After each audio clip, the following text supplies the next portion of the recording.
A farmer who sows seeds estimates his earnings and future income based on what he calculates the land to produce.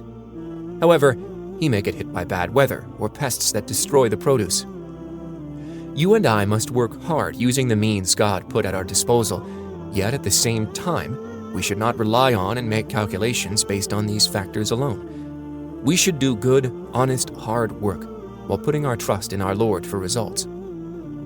God says in the 2nd and 3rd verses of chapter 65, God will find a way out for those who are mindful of Him and provide for him from where he does not expect. Whoever puts his trust in Allah, He will be enough for him. Allah always achieves His aim. Certainly, Allah has set a proper measure for everything. If you learned something valuable in the last 30 seconds, imagine what a 10-minute tafsir session can do. Subscribe and download the Quran Garden app.